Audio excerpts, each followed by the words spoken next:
bisa tebak nggak 10 tahun terakhir investasi bodong di Indonesia tuh nilainya berapa rupiah? Berapa?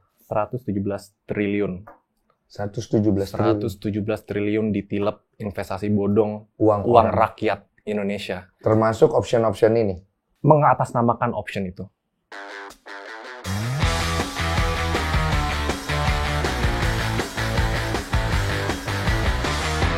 Ada pria ini di sini. Gue tuh sebenarnya mengundang lu tuh males. Soalnya suka ngajak istri gue keluar-keluar. Wah, tahu hubungan lu seperti apa? Foto-foto bareng. Siapa sebenarnya? Dia yang ngajak, Bang. Bukan gue. Hah?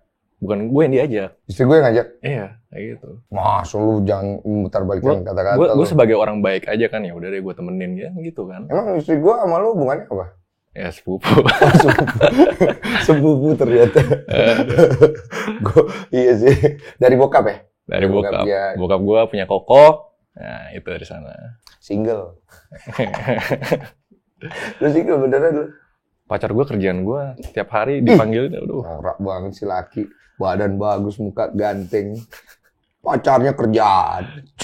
Ayolah. Lu gak playboy gitu? Nggak lah. Dia kan diajarin orang tua. Katanya harus jadi orang baik gitu kan. Ya gak juga. Gue juga. Gitu.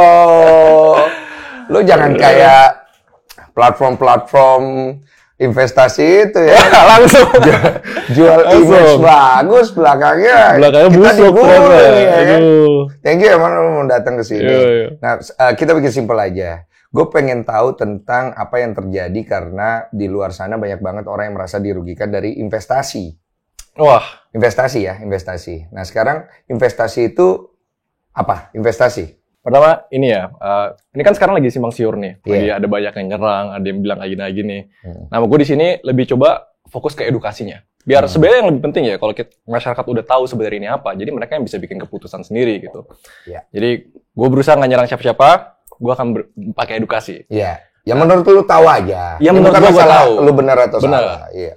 Yang tadi tuh gue kurang setuju. Kayak orang simpang siur, bilang kayak rugi dan lain-lain karena investasi. Padahal yang salah tuh kalau dia bukan investasi tapi dikedokin sama investasi. Kita garis bawain dulu investasi apa?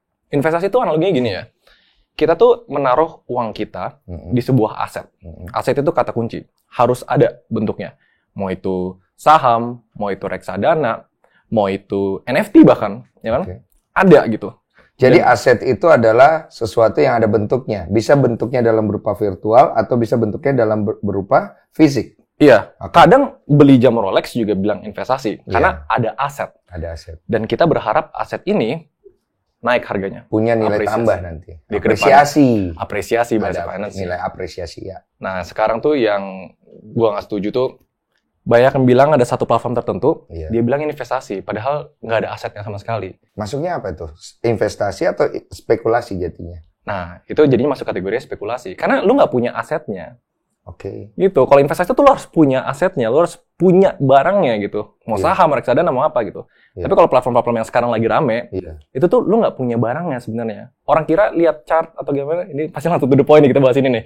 Itu orang kira investasi, ternyata itu bukan gitu loh. Iya, soalnya kalau kita lihat grafik ya, kita kan otaknya tuh berpikir, wah ini nih saham nih, investasi nih, ada grafiknya kan gitu-gitu kan ya. Itu dia. Nah, akhirnya orang-orang itu di luar sana merasa dirugikan itu karena apa gitu loh. Karena ada satu platform, langsung aja kita sebut deh, platformnya namanya platform binari ya. Binary option. Apa itu binary option? Dari katanya ya ada dua ya. Iya.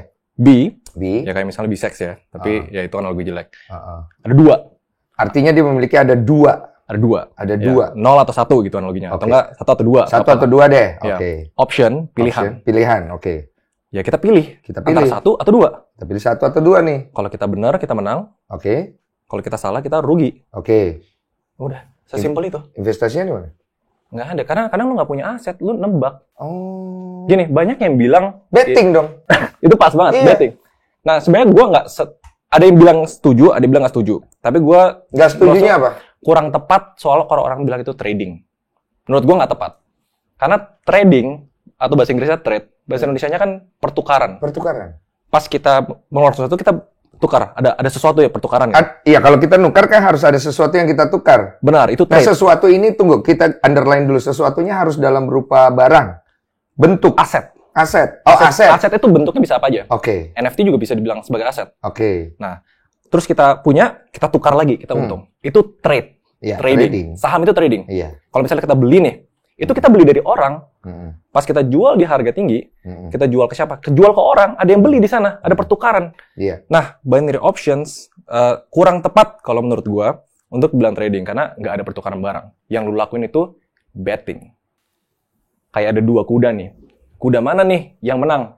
Pas lu bet kuda ini yang menang, lu kan nggak punya kuda itu. Itu bukan punya lu kan? Lu cuma betting dia menang atau enggak. Untuk keberuntungan si kuda. Iya, semacam kayak gitu. Untuk kemenangan si kuda. Iya, kalau memang kayak bakarat. Bakarat, gue udah jelasin. Gue nggak pernah bakarat. Iya, lu nggak pernah main bakarat. Mungkin coba dijelasin lagi. Jadi gue udah pernah tadi. Bakarat. Jadi bakarat tuh kalau gue main di kasino, gue sampai kalah sampai banyak tuh, gue pernah cerita sampai 35 miliar. Dia tuh punya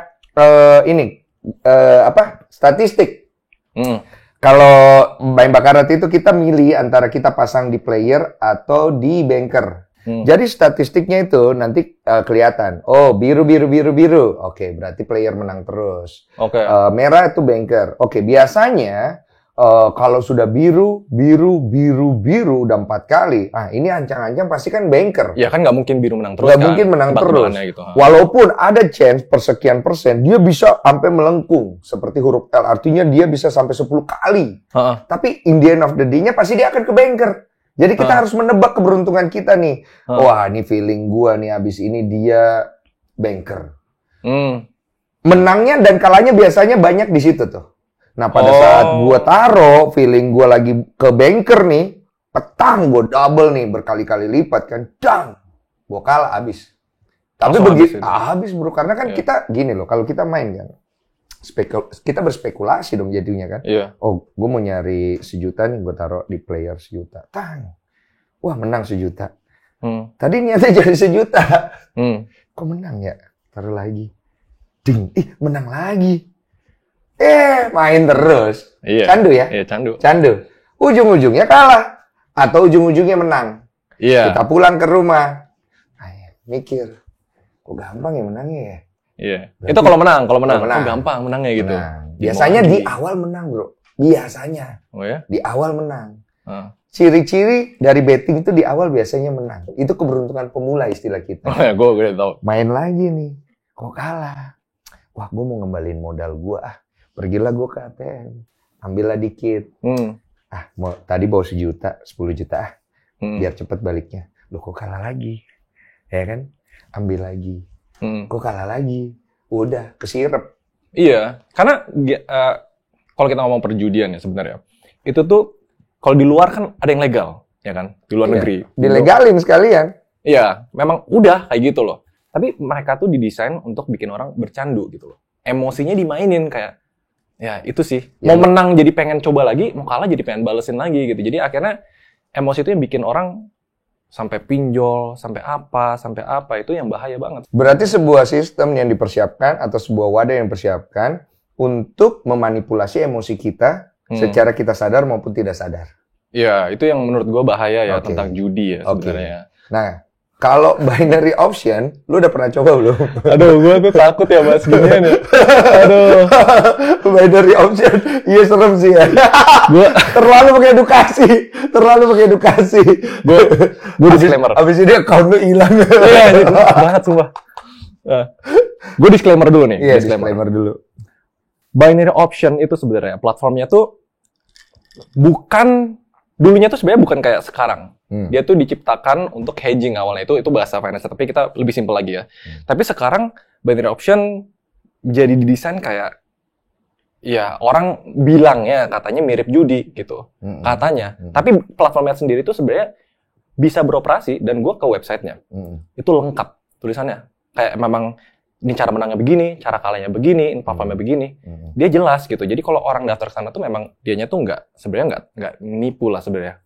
Dia udah kasih inilah ibaratnya penjelasan di awal lah ibaratnya. Nah, jadi kan orang daftar itu dia setuju gitu sebenarnya walaupun banyak nggak baca. Terus gue bikin 3 akun. Nih, ini yang lucu nih. Oh, lu bikin 3 akun nih? Gue sengaja bikin 3 akun. 3 hari terakhir itu gue kayak riset. Pertama, gue bikin akun biasa. yang nggak pakai afiliator sama siapa. Gue penasaran soal afiliator itu kan. Soalnya semuanya cuma simpang siur. Yang kedua gue bikin akun afiliator. Gue daftar tuh sebagai afiliator. Yang ketiga, gue bikin akun yang daftar pakai afiliator ini. Di bawahnya si afiliator. Ya, gue penasaran. Berarti ada satu akun yang tidak ada hubungannya dengan afiliator, ada satu akun afiliator, dan ada satu akun yang di bawahnya afiliator. Ya. Lanjut. Nah, pengalaman pertama tuh gue main yang di akun biasa. Gue taruh 150.000. 150.000.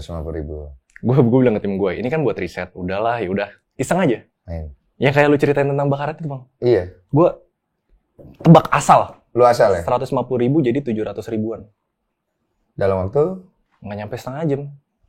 Karena gue berarti jagoan gue. Ya, semalam gue nyoba juga. Nyobain.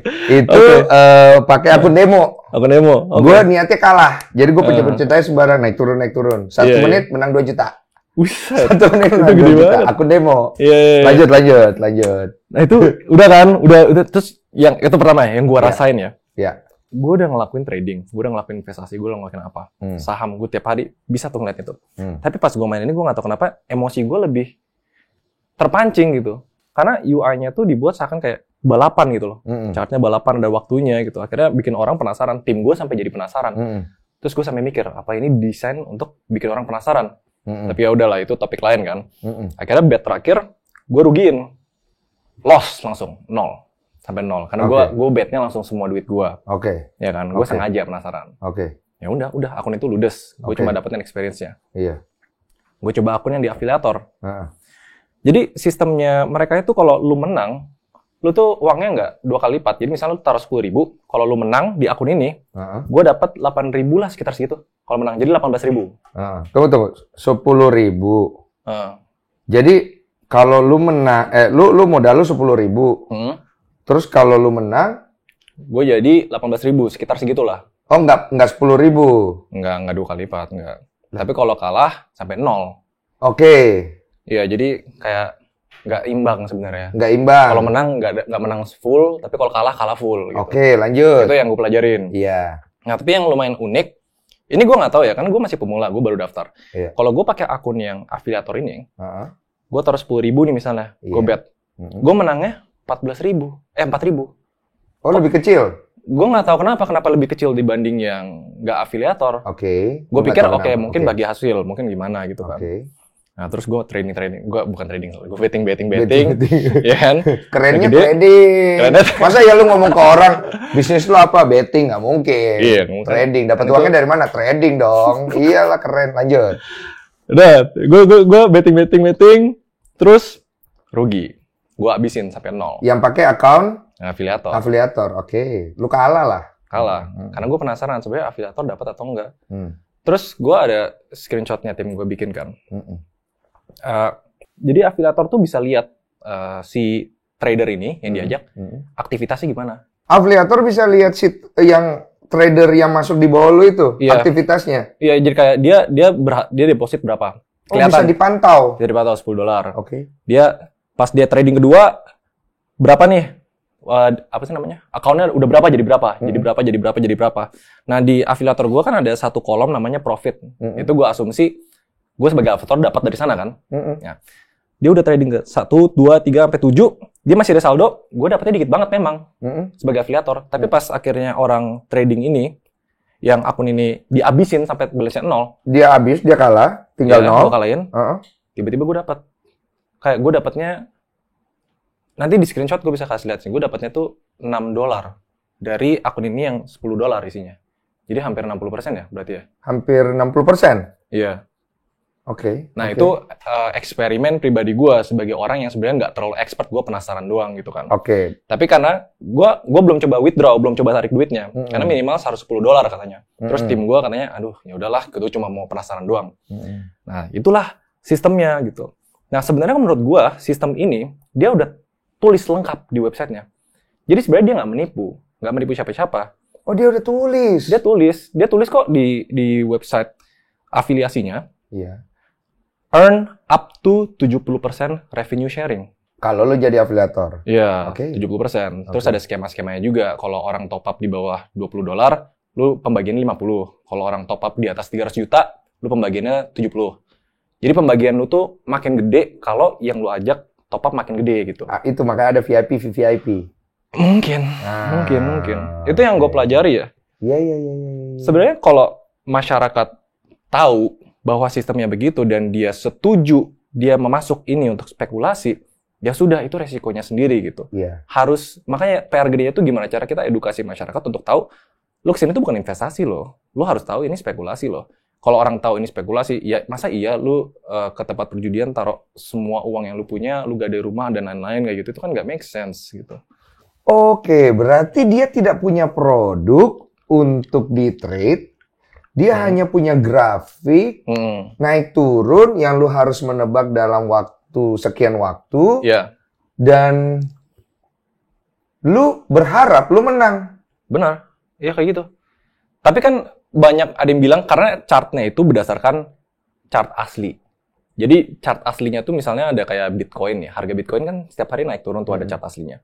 Nah, si platform binary option ini dia ngopi chart itu. Jadi ada chart aslinya. Jadi katanya bisa dianalisa. Makanya orang bilang ini trading gitu. Padahal kita nggak punya asetnya pas kita nggak punya Bitcoinnya gitu. Cuma nebak doang. Iya. Oke ya. Kalau lu nggak punya aset, berarti kan yang mempengaruhi chart itu apa? Inilah pertanyaannya dong. Kalau lu punya aset, misalnya contoh saham. Saham itu kan kita berbicara tentang saham PT ini. PT ini di masyarakat lagi seperti apa. Benar. Kemudian dia itu lagi melakukan inovasi apa. Itu kan mempengaruhi pasar ya kan. Ketika dia mempengaruhi pasar berbondong-bondong membeli, harga naik. Pasar berbondong-bondong menjual, harga turun. Jadi kan ada suatu produk yang disebut sebagai aset yang bisa dijadikan acuan secara aktual. Benar. Nah kalau ini kan dia tidak ada, ya kan? Berarti kita bermain apa? Algoritma. Algoritma yang ada di dalam platform itu yang dibuat oleh seorang ahli IT yang kemudian membuat kita penasaran dan kecanduan untuk memainkan naik dan turun. Nah, tapi ini gue disclaimer, makanya di sini gue netral ya. Ini gue menduga ya. Ini gue menduga. Ini iya. Menurut pikiran dasar gue ya. Iya. Bisa salah, bisa benar. Apa lu punya pemikiran lain? Jadi binary option ini platformnya namanya over the counter. Maksudnya over the counter tuh dia nggak berdasarkan real market. Kalau real market itu yang tadi lu bilang bang, emang beneran PT ada apa naik turun itu berdasarkan jual beli gitu. Nah mereka nge-copy real market ini gitu. Tapi kan nggak ada, ini spekulasinya. Ada yang bilang chartnya tuh dimainin gitu. Tapi ini spekulasi, gue nggak tahu. Chartnya dimainin sama siapa diduganya?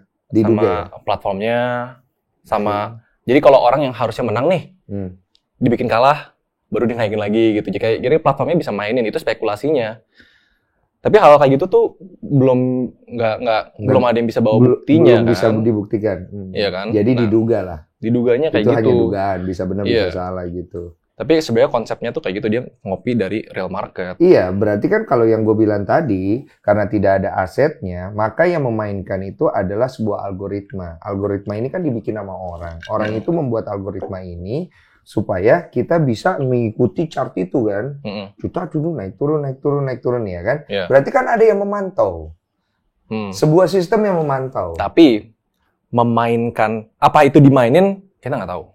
Ya kita nggak tahu, iya. Tapi sebuah sistem yang memantau ada. Iya, benar. Pasti atau enggak? Pasti. Iya, benar. Cuman apakah itu dimainkan kita tidak tahu karena tidak ada buktinya gitu loh. Iya. Oke, sekarang kan kembali ke warasan setiap orang yang ikut di dalam hal itu. Nah masalahnya dia baca atau enggak. Kedua adalah apakah dia diiming-imingi oleh si afiliator atau tidak.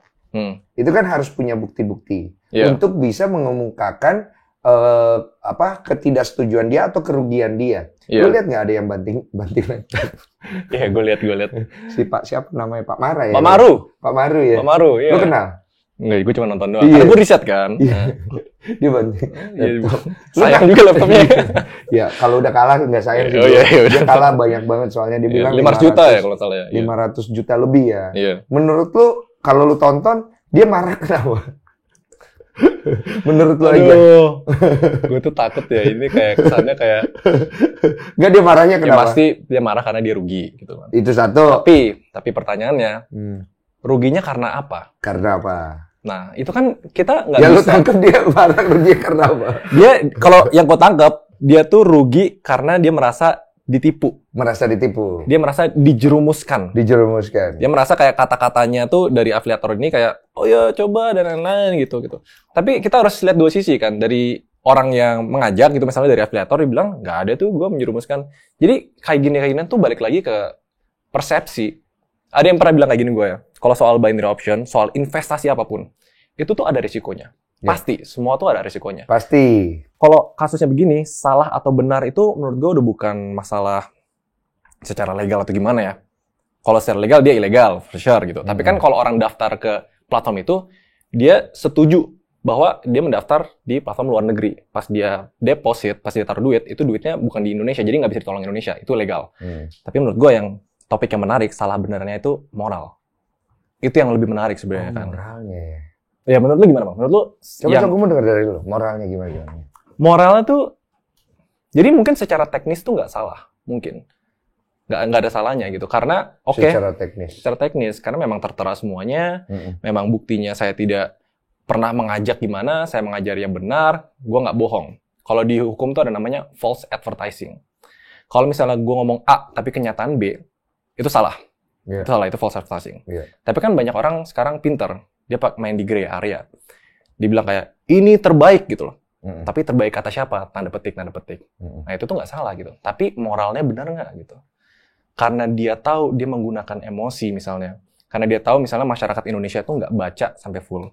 Dia tahu masyarakat Indonesia mungkin nggak paham betul platformnya apa. Nggak tahu gue bisa rugi segini banyak gitu. Tapi tetap mengedukasi gitu. Ya itu secara moral mungkin ya. Atau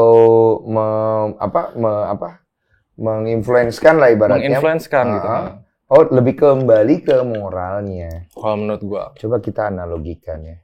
Misalnya lu bilang, lu jangan berzina ya, karena jangan ini gimana. Tapi lu lihat itu cewek cakep di bawah gitu. Tapi lu jangan gitu. Di bawah lagi nih ada satu cewek cakep lagi. Tapi lu jangan, itu dosa. Tapi kayak dikasih. Oh iya. Mungkin gitu ya, gue pikirnya kayak gitu ya. Jadi berarti lu jangan tapi lu hadirkan. Itu moralnya maksudnya kali ya. Mungkin ya. Oke. Nah, yang lebih menarik lagi. Apakah benar kita mengajak sesuatu kalau misalnya kita untung dari kerugian seseorang? Itu juga kan sebenarnya itu salah satu moral yang paling gede kalau menurut gue. Kalau misalnya gue untung dari kerugian orang, apakah itu langsung udah big no secara moral gitu? Kalau menurut Bang gimana? Sebenarnya kan begini ya.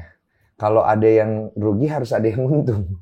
Itu dia. Kalau ada yang untung harus ada yang rugi. Berarti gitu kan logikanya kan. Kan nggak mungkin kalau misalnya ada 100 orang di dalam melakukan perjudian lah ibaratnya pertaruhan ya, ngebetting ya.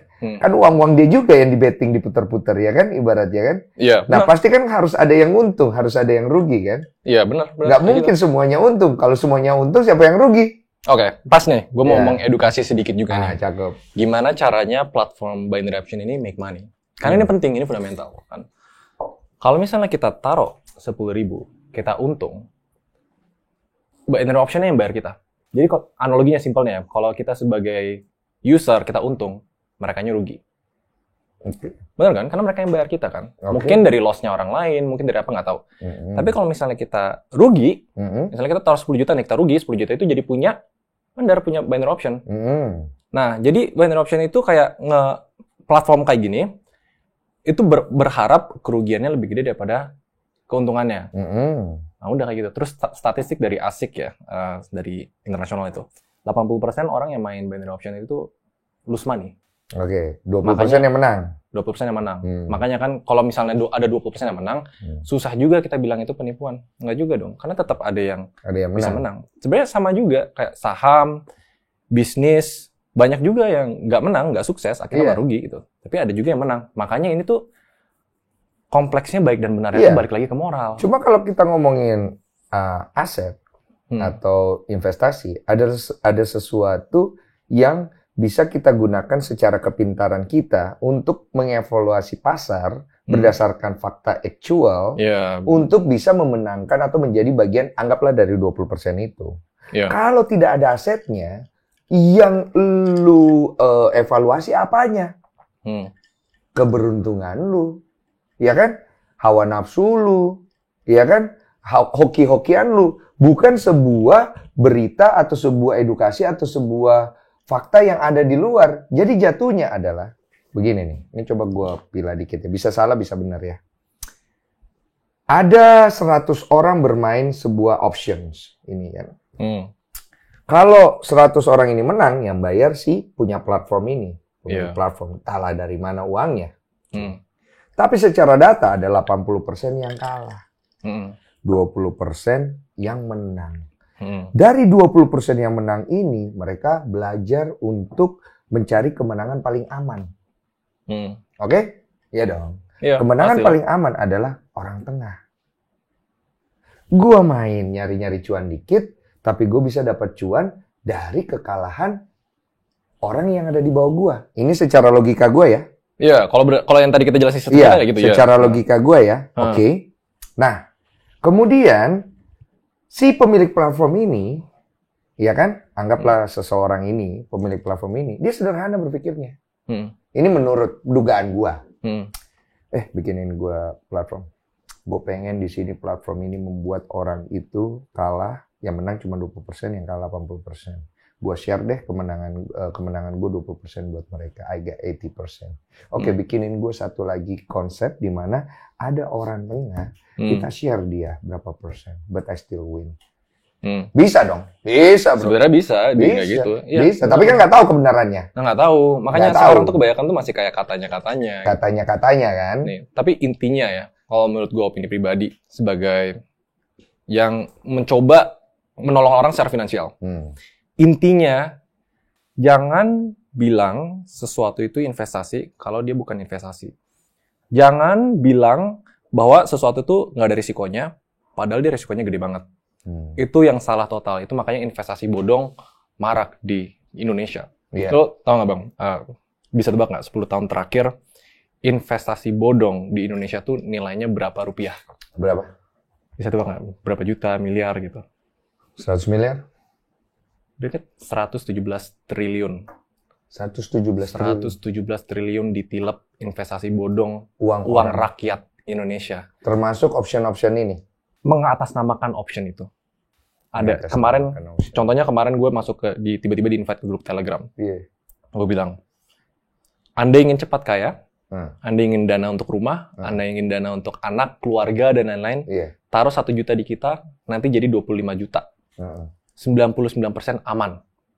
Terus lu nggak perlu mainin nih? Nggak perlu, titip dana aja. Gitu. Bentuknya bisa jadi scam nih ya? Iya, itu tuh biasa tanda-tanda scam. Tanda-tanda investasi bodong itu too good to be true. Masa iya sih uang segampang itu gitu?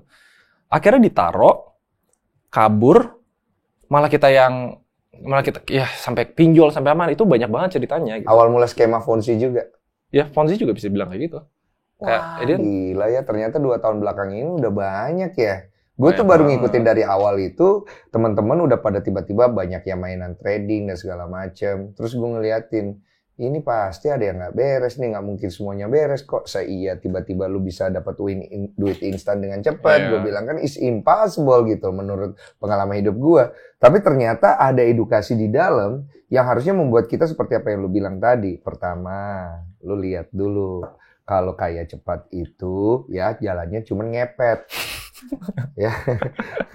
Nggak salah. Sama pesugihan. Itu pun ada dosanya yang lu harus tanggung. Kedua, kalau lu pengen cepat kaya, kerja! Terima kasih banyak. Ya. Jangan buru-buru untuk suatu hal yang instan. Dan satu lagi bro, kalau lu udah kalah. Ini mungkin reminder untuk semua orang. Kalau lu udah kalah. Mencari kesalahan itu hak Anda. Tapi itu tidak menyelesaikan masalah. Karena masalahnya akan kembali ke diri Anda.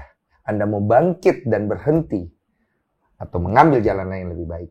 Itu dia. Atau Anda stay di dalam kesalahan yang Anda sudah buat. Itu kuncinya. Kita abis itu harus bertanggung jawab dengan diri sendiri, dengan belajar gitu. Selanjutnya kita nggak boleh kayak gitu lagi gitu kan. Sama apa yang gue alami. 35 miliar. Menurut lu gue bisa tidur? Gila, itu gede banget. Yang itu banting laptop. Kalau gue punya istri gue banting. Canda. Maksudnya adalah itu stresnya luar biasa. So, iya benar. Setiap orang pasti punya pengalaman. Ya kita belajar dari pengalaman sama-sama. Kalau masalah legalitasnya menurut lu bisa diserang nggak? Gue kemarin nanya konsultasi sama orang legal. Bilang, pertama, yang pasti platform itu tuh yang di-mention ya, itu ilegal di Indonesia. Iya. Hari ini banget, tadi ada post dari CNBC, bahwa itu judi. Mereka bilang itu judi, kutipannya, itu ilegal. Pos-pos media juga bilang, Bapepti bilang, ini ilegal. Ya udah, jadi kalau misalnya kita masuk sana, ya kita tahu, kita masuk ke barang ilegal gitu. Afiliator bisa kena masalah nggak? Itu agak gray area ya. Gray area ya? Gray area, kalau menurut gue. Tapi ya, gue percaya sistem peradilan Indonesia aja. Nanti lihat kalau misalnya ada yang terbukti, salah. Tapi kalau enggak, ya enggak. Tapi biasanya yang berat ya dari kayak gini itu balik lagi moralnya. Sebenarnya moral ya, yang dipertanyakan. Moral ya, terima uang banyak. Tapi kalau ditanya, bisa nggak negara tuh nolong orang korban-korban ini?